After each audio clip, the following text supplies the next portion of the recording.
On est magnifique. Bonjour à tous, c'est Abdou de Flippies, toujours en compagnie d'Agathe Lehan. Bonjour.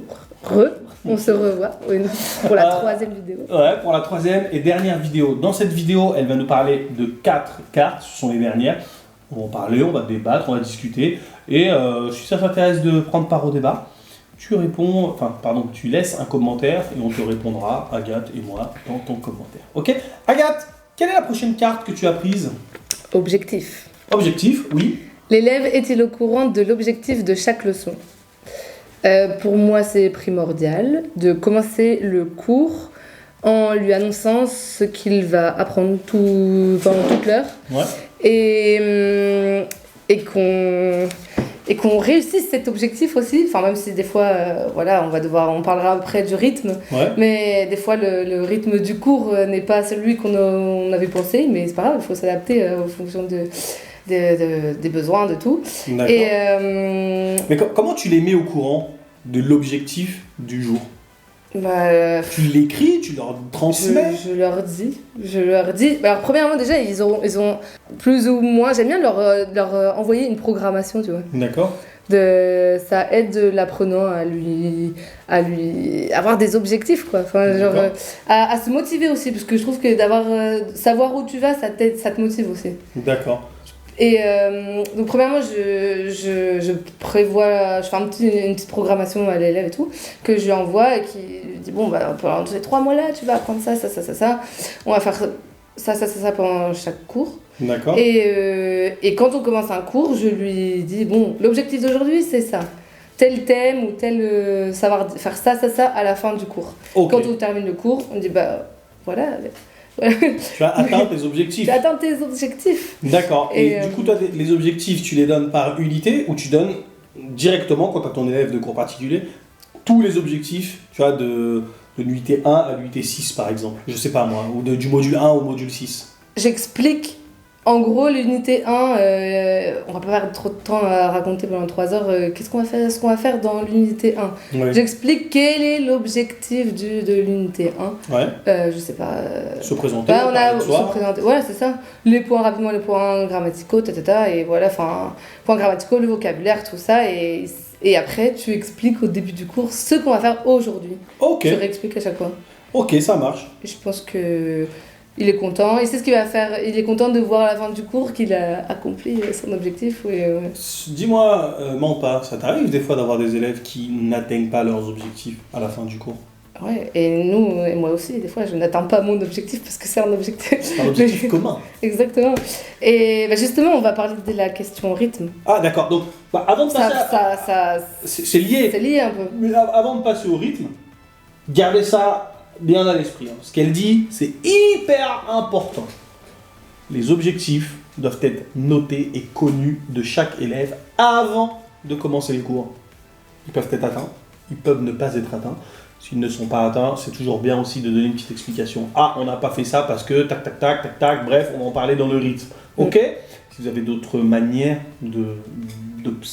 comment dirais-je, de noter les objectifs ou de les transmettre à vos apprenants, de les communiquer à vos apprenants, mettez-les en commentaire. Ok? Bon, la carte suivante, Agathe. Désolée, je suis allée un peu vite. T'excuses pas, c'est bon. Allez. Donc on disait, oui, des fois les objectifs ne sont pas atteints à la fin du cours parce que l'élève peut-être que j'ai mis un peu plus de temps à lui expliquer un certain point, je sais pas, de grammaire. Ouais. Voilà, des fois les cours ils ne se passent pas comme on aurait imaginé et voilà, il faut faire face à l'imprévu. Des fois ça va soit trop vite ou soit pas assez vite, ou soit trop lentement. Moi le trop lentement il m'intéresse beaucoup. Par exemple, c'est l'élève qui rend le truc lent. Et t'as des élèves qui des fois qui ont pas forcément l'intelligence linguistique et qui ont plus de mal, qui ont plus de facilité, de difficulté avec les langues, et il faut s'adapter. Et des fois t'as des élèves qui sont plus rapides et qui pigent tout rapidement. D'accord. Et il y en a qui t'as peut-être besoin de leur expliquer 3 fois la même chose pendant... 3 fois de la même manière ou 3 fois différemment? 3 fois différemment, il faut se remettre en question aussi. Ah d'accord. C'est pas qu'il est pas intelligent, c'est pas qu'il a pas l'intelligence linguistique. c'est le prof qui n'a pas d'intelligence d'apprentissage, peut-être. Ouais, mais je veux dire qu'il y a certains élèves qui comprennent tout rapidement, comme ça, n'importe. Ou qui connaissent déjà. Ou qui connaissent déjà. Ouais. Parce que tu vas dire, non, non, le passé composé. Et lui, ce petit malin, il va passer la nuit à mater des vidéos passé composé. Il va faire le mec devant un gâteau, je suis intelligent. Alors que, tu vois. Ouais. Non, si tu lui as expliqué une fois le passé composé et qu'il a toujours pas compris, tu fais une activité différente, tu réexpliques. Enfin, il faut toujours, il faut s'adapter. De toute façon, tu vas pas expliquer le passé composé de la même manière à tous les élèves. D'accord, c'est intéressant ça. Est-ce qu'il y a des élèves à qui tu expliques dans leur langue à eux? Quand c'est vraiment désespéré.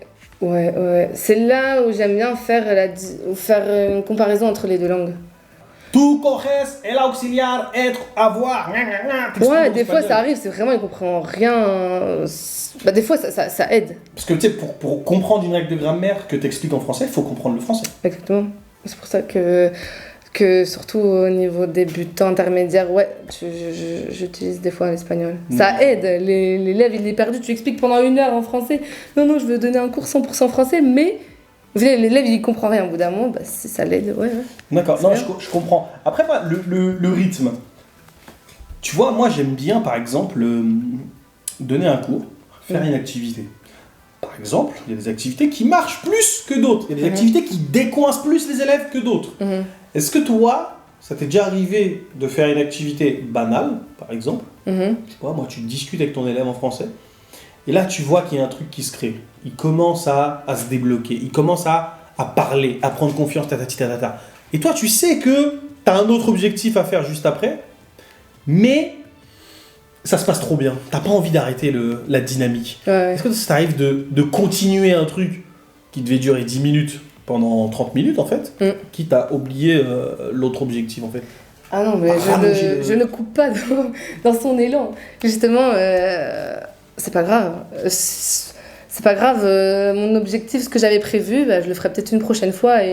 Et si l'activité que j'avais prévue, elle durait 10 minutes, elle dure 20-30 minutes parce qu'il est à fond, il a plein de choses à dire. D'accord. Mais des fois, il faut être flexible, quoi. D'accord. Il faut être flexible et aussi laisser l'élève gérer un peu le rythme. Il faut s'adapter au rythme de l'élève aussi. C'est là, pour moi, c'est là le but d'un cours particulier. C'est plus un cours particulier, c'est un cours personnalisé. Personnalisé, exactement. Et du coup, toi, t'as pas peur parfois je sais pas moi, par exemple, par rapport à l'objectif global. Tu n'as pas peur parfois, excusez-moi, c'est le stress. Tu m'impressionnes. Je suis stressante. Ouais, stressante. Trop de pression. Toi, t'as pas peur parfois par rapport à l'objectif global de prendre trop de retard, tu vois? En décembre, il est censé savoir les unités 1 à 6, mais là, tu sais que parti comme il est, ça se passe très bien, il parle bien et tout, mais t'as trop de retard. En décembre, t'es à l'unité 4. Ça te fait pas un peu... Ouais, non, faut... Bah, ça dépend aussi s'il a un objectif précis à la fin, sinon... En décembre, il passe le DELF, donc il faut qu'il ait les unités 1 à 6, mais ça se passe trop bien, t'as pas envie de le couper dans ces trucs, du coup tu prends du retard. Bon, il faut peut-être réaccélérer. Hein. tu vas couper les trucs... Non, mais il faut... Je sais pas, il faut aussi... Le prof, il est aussi là pour gérer le timing. Oui, c'est très bien, tout. T'es un peu là pour dire, ok, c'est super ce que tu fais tout, mais il faut aussi terminer un peu l'activité. Et toi, tu dois... Enfin, t'es le guide, tu vois, et du coup, c'est toi aussi qui guide le cours. Et c'est pas parce qu'il a envie de parler de ses vacances pendant 1 heure que tu vas le laisser parler de ses vacances pendant 1 heure. Tu parles très bien, c'est super ce que tu dis. Mais il faut aussi... En fait, toi, tu peux faire une fleur une fois, mais pas tout le temps. Ouais, voilà, il faut... Ouais, c'est ça. Ouais, le dernier cours, je t'ai laissé parler, raconter ta vie. À ce cours-là, je suis désolé, mais tu vas la raconter 2 minutes de plus. Ah, t'as compris ce que je voulais dire. Ouais. Mais oui, c'est pour ça qu'il faut laisser l'apprenant... tous les apprenants n'ont pas le même rythme. Il faut le laisser aussi avoir son rythme, s'adapter à son rythme et tout, mais toi tu dois aussi gérer un peu le rythme et voilà quoi. D'accord. Moi, tu vois, ça m'est déjà arrivé et ce que je faisais en fait, c'est que la seule chose en fait que je sais qu'il ne peut pas travailler sans moi, c'est l'oral, les discussions, etc. Du coup, moi je lui disais chez toi, tu vas te débrouiller pour faire ceci qu'on devait faire à la fin. Tu vois ce que je veux dire? Soit tu écoutes ce document, soit tu prépares ces questions-là à l'oral, soit bref, Ça, là, tu le fais chez toi, et au prochain cours, on fait ça en 5 minutes parce que là, on a perdu trop de temps. Ouais, On a ouais. perdu trop de temps. On a pris trop de temps à faire ton truc, tu vois ce que je veux dire. Ouais. Je sais pas si ça pour toi, c'est une bonne Oui, solution. oui. Oui, des fois, il y a certaines choses que du coup, tu donnes en devoir si t'as pas terminé. Ouais. Je sais pas, il y avait une compréhension orale, une compréhension écrite que tu voulais faire, tu lui donnes. Mais il faut qu'il le fasse. S'il le fait pas. C'est clair. Parce que. Ça t'arrive d'avoir des élèves qui font pas leurs devoirs et du coup, ça te fait perdre du temps au prochain cours et tout. Bah ouais, ça t'a. Bah, au bout d'un moment, des fois, c'est pas grave si t'as pas. Il y avait une compréhension orale que tu voulais faire, une compréhension écrite que tu t'as pas faite. Au bout d'un moment, on va pas ramer comme ça pendant des heures et des heures. S'il l'a pas faite, bah tant pis pour lui, il la fera quand tu l'auras le temps. Mais des fois, la compréhension orale, c'est le. Comment dirais-je? Tu sais, moi, quand je crée une ressource sur Flipis, la compréhension orale, quand tu l'as fait, c'est ce qui va guider toute la séquence. Du coup, s'il la fait pas chez lui, du coup, toi, ça se trouve, tu vas devoir la faire en classe, ça va te faire perdre du temps. Ouais. Parce que, par exemple, des fois, tu fais une compréhension orale et il y a des questions qui ont un rapport avec la compréhension orale. Oui, bah du coup, moi aussi, souvent, j'utilise une vidéo, une compréhension orale comme document déclencheur pour le thème de mon cours. Ouais. Mais du coup, c'est vrai que des fois, j'aime bien dire bon, on a perdu un peu de temps aujourd'hui, donc est-ce que pour le prochain cours, tu peux regarder cette vidéo comme ça Enfin, tu vois. Ah, juste la regarder. Ah, d'accord. La regarder ou faire la compréhension orale. S'il le fait pas et que c'est indispensable pour la suite de mon cours, bah tant pis, on l'a fait au début du cours. S'il la fait pas, c'est tant pis pour lui. Oui, des fois, c'est tant pis pour lui. C'est son rythme, on va dire. Ouais. Parce que toi, tu t'adaptes à son rythme, c'est un cours particulier. Un cours en groupe, tu l'as pas fait, tu te débrouilles. Il faut être aussi flexible. Voilà, s'il l'a pas fait, il te dit oui, j'ai pas eu le temps. Non, des fois il dit ah, désolé, j'ai pas eu le temps. Bah tant pis, désolé pour toi surtout, pas désolé pour moi. Enfin, des fois c'est ça, au bout d'un moment, il faut être autonome. Si en plus c'est un adulte, ok, c'est un enfant et tout, un adulte qui ok, il y a eu beaucoup de taf et tout. Cette semaine, tu peux pas non plus, tu peux pas le materner non plus. Enfin, t'es là pour le guider, le conseiller, tout ça, mais c'est au bout d'un moment il n'a pas le temps, il l'a pas fait, bah tant pis. Ok. Tu le feras plus tard. Faut qu'on avance. Enfin, au bout d'un moment, tu peux pas. Si ton élève avait dit oui, je vais le faire et je le fais pas. Ah, c'est clair, tu peux pas tout faire à sa place. J'ai une autre question, moi, par exemple. Tu vois, toi, tu vends des cours particuliers, tu donnes des cours particuliers. Par exemple, quelqu'un veut un de tes packs. Par exemple, il te dit oui, moi je veux 50 heures et réussir le DALF C1 en 50 heures. Toi, tu te rends compte, dès les premiers cours, qu'il n'aura pas besoin de 50 heures, mais de 150 heures. Toi, quand c'est comme ça, tu lui proposes de bosser 3 fois plus chez lui, ou tu lui dis excuse-moi, mais soit tu prends des heures en plus, et on se fait 6 heures la semaine au lieu de 2, soit on va voir quelqu'un d'autre, un magicien, je sais pas. Déjà, je vais jamais commencer un cours sans faire une évaluation, tu vois. Ah d'accord, oui, j'ai compris. Du coup, je vais pas dire, oui, ok, je te donne 50, en 50 heures, on va voir le DELF B2. Non, je vais d'abord faire un test de positionnement. Ouais, je fais un test de positionnement parce que... Voilà, quoi, je vais pas dire, allez, on commence les 50 heures, si ça tombe, il a 1 à 2, on va pas faire en 50 heures, arrive au B2. Donc, moi, je veux vraiment savoir quels sont ses objectifs, ce qu'il a fait, comment il a appris avant, quels sont ses... quel est son niveau, quoi. Je fais vraiment un test, je fais un test de positionnement, un test de niveau et... D'accord, impeccable. Merci beaucoup pour le rythme. Donc, quand vous avez des cours particuliers, c'est à vous de vous adapter au rythme de l'élève. Parfois, vous allez avoir des élèves qui sont pas sérieux, qui racontent leur vie. J'ai pas eu le temps de ci, j'ai pas eu le temps de ça. Désolé, mais c'est désolé pour toi. C'est toi qui vas atteindre ton objectif plus tard, en fait. Ok ? Et quand vous avez un élève, par exemple, qui veut atteindre son objectif en temps d'heure, pensez bien à faire un test de positionnement et une évaluation au préalable. Et comme ça vous permettra de savoir exactement si ce qu'il demande est faisable ou pas. Ok ? C'est bien ça. Je sais pas si... Parfait, t'as tout bien résumé. Parfait. Arrête. Alors, il nous reste 2 cartes. Quelle est la première carte qu'il te manque ? La grammaire. Quelle est la meilleure manière de l'enseigner ? De l'enseigner en cours particulier. Okay. Alors, moi je suis pas trop partisane de faire 1 heure de futur, 1 heure de 1 heure de passé composé, tout ça. De la théorie pendant 1 heure, non. T'expliques la théorie petit à petit. Et moi, j'aime le mélanger un peu à l'oral, le mettre directement en pratique, tu vois. Ah, d'accord. Parce que ça peut être un peu frustrant de faire 1 heure de grammaire, genre, et la théorie, et au final, tu dis, bon, ok, cool, on fait de la grammaire, mais ça sert à quoi, tu vois. Et j'aime bien mettre, après terminer le petit point de grammaire que j'ai fait, par de la conversation, D'accord. par des petites questions, bateau, tu vois. Mais, Par exemple, le futur. Ouais, le futur que... Tu peux me donner un exemple du futur concret? T'enseignes le futur, t'enseignes la théorie. Futur. Déjà, j'aime bien aussi faire une comparaison avec leur langue. D'accord. J'aime bien un peu pour... pas tout le temps, mais des fois pour prévenir un peu les erreurs dans lesquelles ils tombent tout le temps. D'accord. Pour enseigner la grammaire, j'aime bien commencer des fois par un petit document déclencheur quand même. D'accord. Tu vois? Qu'est-ce qu'il y a dans ce document déclencheur, par exemple pour le futur?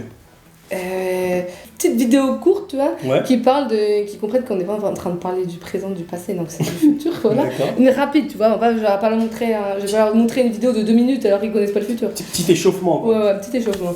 Bref, et là ils vont dire, ah oui, on va parler du futur. Là, je leur explique un peu la théorie, et j'aime bien un peu mettre en parallèle avec leur langue des fois, parce que je sais que ça va, il va y avoir des difficultés sur tel ou tel point. J'aime bien faire une petite comparaison. Sauf que bon, en espagnol, ça va, le futur, c'est pas trop compliqué. Ouais, mais ça ressemble au français aussi. Hein, ouais. C'est bien. Il y a juste futur proche où voilà, ils mettent la petite préposition en français, on la met pas, voilà, c'est rapide à expliquer. Et après, j'aime terminer un peu le cours, une fois que le cours part, soit un petit jeu, soit avec par rapport à la cartes. grammaire. Ouais, non, par rapport à un point des petites questions simples au futur, tu vois. Reprendre des petites questions qui reprennent le vocabulaire qu'on a déjà vu dans les autres cours. D'accord. Parce que c'est bon, on a déjà vu de la grammaire, c'est en plus leur pose des questions qui n'ont rien à voir avec le vocabulaire, voilà. C'est chaud. C'est chaud. Donc voilà, leur poser des questions au futur. Et il faut qu'ils soient capables de me répondre avec du vocabulaire, des choses qu'on a vues avant. D'accord. Comme ça une chose nouvelle avec une chose qu'on vient de voir, qu'on a déjà vue, tu vois. D'accord, ouais, du coup ça leur permet de mémoriser, ouais c'est ça réactive en fait ce qu'ils ont appris et ça leur permet de mémoriser en gros ce qu'ils ont vu. Et petite expression écrite. Petite expression écrite? Ah ouais. Pour écrire une lettre au futur ou un truc? Exactement. Comment tu te vois dans 10 ans? D'accord. Je sais pas, non, je sais pas. Professionnellement. Ouais, ça dépend si c'est des étudiants, ça dépend si c'est des adultes. Comment tu te vois à 50 ans? C'est clair. Du coup, pour toi, la grammaire, c'est commencer avec un document déclencheur, on montre plus ou moins à quoi le futur ressemble, et ensuite, bam, des exercices à l'oral, peut-être à l'écrit, peut-être à la maison, une expression écrite, c'est ça? Et tous les exercices qui ont un rapport avec les thèmes qu'ils ont vus avant, c'est ça? Ouais. Mais je vais pas faire 1 heure de cours de grammaire avec des exercices à trop et des répétitions. Non, il faut pratiquer, quoi. La grammaire, c'est de la théorie que l'élève doit... Toi, tu l'expliques. L'élève, il doit aussi... il doit mettre du sien, quoi. D'accord. Il faut aussi qu'il bosse à côté. Toi, tu as rien à expliquer, voilà. Mais si lui, à côté, il révise pas, tu vas pas répéter le futur à chaque cours, quoi. Bah non. Faut que lui, il mette du sien et que... Voilà.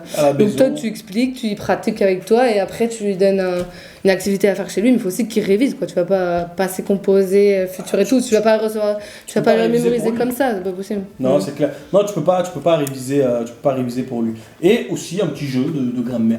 Donc toujours un petit jeu. Du coup, comment enseigner la grammaire en cours particulier? Votre élève en cours particulier connaît déjà des choses parce que vous avez vu des choses avec lui juste avant, en fait. Donc l'idéal en fait, ce serait d'utiliser un document déclencheur, peut-être avec du nouveau vocabulaire, comme vous voulez. Ou un document déclencheur en rapport avec la thématique de l'unité qu'il est en train de voir. Je sais pas, l'unité de la nourriture, que deviendra la nourriture dans 50 ans? En 2050, on mangera ceci, cela. Il y a des vidéos de Brut qui sont parfaites pour ça. Bref, un petit document déclencheur. Ensuite, vous expliquez la théorie, comment on forme le futur. Et une fois que vous leur avez expliqué ça, vous pouvez la pratiquer directement en fait. Avec les verbes qu'il connaît déjà, avec tout le vocabulaire qu'il a déjà vu, et aussi lui demander à la maison de faire une expression écrite, une production écrite. Ok? Dernière carte à gâte. Le résultat. Le résultat. On verra le résultat de la vidéo. On verra après. Le résultat. Quel doit être le résultat de leur apprentissage? Ouais. S'il veut S'il veut valider le DELF B2, bah, le résultat, c'est qu'il doit avoir le DELF B2. Mais attention, toi, tu l'aides, tu le guides, tout ça. Mais voilà, le résultat dépend du prof. Ouais. Mais aussi de l'élève, hein, du boulot. Toi, t'es un peu le coach, il faut être le coach de l'élève. D'accord. Un peu. Ce mot m'intéresse beaucoup parce que pour moi, réussir le DELF B2, c'est pas qu'une question de niveau et de maîtrise de la langue.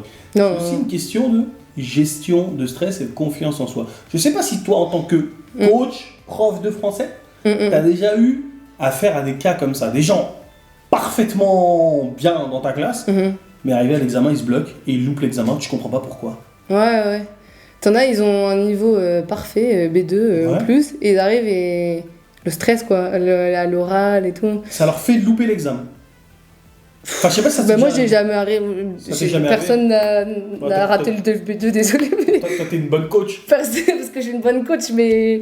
Mais si ça t'est arrivé, par exemple, toi, je crois que tu utilisais une sorte de nouveau module. Est-ce que tu aurais 1 heure pendant laquelle tu travailleras sur comment gérer son stress pendant un examen, etc. Je sais pas si... Je pense que c'est de l'entraînement. Souvent, là où le bas blesse, c'est un peu l'expression orale, surtout. C'est le plus stressant, je pense. Ouais. L'oral. Les gestions de expression écrite, tu les mets en situation, tout ça, tu dis, bon, ça va. Mais le plus stressant, c'est l'oral, en général. Ouais, face à 2 personnes, si tu surtout vois, si t'es timide et tout, c'est chaud. Ouais. Et si tu vois qu'il est stressé, tu fais plus de mots, je fais plus d'oral avec lui et je lui donne plus de travail à côté et à la fin de genre 2 semaines avant, on met un point important sur ça. Enfin, c'est à la fin du tu couperas ça. Non, t'inquiète pas, vas-y. À la fin de la comment dire, avant l'examen. Tu le coaches encore plus, tu fais encore plus d'oral. S'il est pas à l'aise à l'oral, bah c'est de l'entraînement. D'accord. Du coup, c'est l'entraînement. Est-ce que toi, par exemple, quelqu'un qui veut réussir le DELF B2, parce que j'aime bien cet examen, je sais pas pourquoi je te parle que de pourquoi on parle que de DELF B2 Je sais pas. Il n'y a pas que du DELF B2, je suis le professeur du DELF B2 pour les Espagnols ou quoi Bref, pas. Mais moi aussi, je parle que du DELF B2. Ouais. Du DELF B1, par exemple. Ouais. Quelqu'un veut réussir le DELF B1. Est-ce qu'il va avoir des habitudes à adopter dans sa vie pour avoir le résultat en fait attendu? Est-ce que toi, toi, ton travail de coach, c'est quoi? T'enseignes la langue, mais est-ce que toi, tu lui donnes des habitudes à changer dans sa vie? Oui. C'est pas seulement le travail du prof, il faut aussi que lui, il soit en immersion totale pendant... Ouais, mais s'il habite en Espagne, comment tu veux qu'il soit en immersion dans le français? Eh ben, il met son téléphone en français, il regarde des séries en français, il écoute du français, il regarde... des hôtels sans y aller. Exactement. Ouais. Il met tout en français, ouais, les téléphones... c'est bien ça. Quoi d'autre? Tu regardes des vidéos, des reportages, tu regardes des youtubeurs, tu suis des instagrammeurs. Si t'aimes le voyage, Dans ton TikTok, t'as des gens qui parlent français. Ouais. Et comment dirais-je, ils ont des sous-titres en français qui sont en immersion dans le français. Ouais. J'aime bien. Comment tu fais pour t'assurer qu'ils sont bien en immersion en français, toi? Tu leur poses des questions? Ouais, fais-moi une petite synthèse sur l'épisode de trucs que t'as vu. Je leur demande alors qu'est-ce qui s'est passé cette semaine, qu'est-ce qui s'est passé cette semaine dans le monde et tout. Qu'est-ce que t'as vu sur. En fait, j'aime bien qu'ils. T'as des chaînes YouTube que tu leur recommandes? Des chaînes YouTube, ouais, surtout moi ils regardent pas trop YouTube, enfin en Espagne ils sont à fond Instagram, donc j'aime bien qu'ils regardent, qu'ils s'inscrivent à des chaînes les infos, je sais pas, Bruno Maltor pour Brut, je pense que tout le monde aime Brut, ça travaille la compréhension écrite parce que c'est écrit. Oral, les deux, ouais, et des fois il parle en plus, ouais, c'est vrai. Ouais, Brut, c'est vraiment parfait. Ça, c'est une pépite, ça. Brut, c'est une pépite. Non, mais... Sponsorisé par Brut. Ce qu'elle dit là, en fait, le résultat qu'attend votre élève, il va pas se faire tout seul avec ce que le prof va donner, en fait. Le résultat, en fait, vous devez avoir toute une attitude. Parce que réussir un examen, en fait, c'est savoir gérer son stress. Être, comment dirais-je, à l'aise avec le français écrit, avoir l'habitude d'avoir du français écrit et ne pas fournir d'efforts en lisant le français écrit, par exemple. Et en vous abonnant à Brut, en ayant votre téléphone en français déverrouillé, décroché, machin, vous allez voir du français, vous allez baigner dans le français. Et vous allez voir du français à l'examen, vous allez dire qu'est-ce que c'est facile. Tu vois ce que je veux dire? Exactement. Je sais pas si c'est bien résumé ton truc sur le résultat. C'est ça. Ouais, il faut être en immersion. Quoi. Voilà, être en Immersion totale. Franchement, Mais... check Agathe, franchement, t'as géré. Hein. Vraiment là, ouais, c'est bon, on a vu le Petite check. précision, première fois que je fais une vidéo, j'espère que le résultat, justement, va être bon. Non, je pense qu'il sera bon. Et tu sais, la communauté de Flippies est très très bienveillante. Indulgente, soyez indulgente. Oui. En tout cas, merci, hein, tu m'as bien reçu, j'ai bien mangé. En plus, là, je suis bien installé, là, tu m'as trouvé un bon truc là où dormir. C'est vraiment top. C'est bien. J'essaye de relever la réputation du nord de la France. T'inquiète pas, moi j'avais aucun a priori là-dessus. J'avais aucune. Voilà quoi. J'aime le nord. Je suis du nord déjà. Enfin, je suis du nord, pas du nord-nord. Ça va.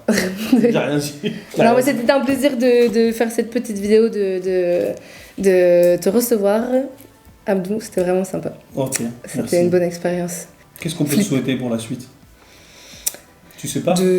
D'être heureuse, de continuer à être heureuse dans mon métier et d'avoir toujours aussi envie, autant de motivation à donner cours et voilà. Ok. J'espère que ça se ressent. Ah oui, non, ça doit. Mais voilà. En tout cas, t'es quelqu'un. Moi, je te le dis, t'es quelqu'un d'agréable. J'ai apprécié et t'es drôle. Je suis à l'aise avec toi, c'est top. Bon, j'espère qu'on fera d'autres contenus et qu'on sera amené à se revoir plus tard. Moi aussi, j'espère. Bon c'était Abdou de Flippies avec Agathe. Longue vie à Flippies. Longue vie à Abdou. Flippies, parce que je n'ai pas parlé des contenus Flippies. Bon, t'inquiète, on va faire après. Bon, c'était Abdou de Flippies. On se dit à très bientôt sur Flippies. Peace. Salut.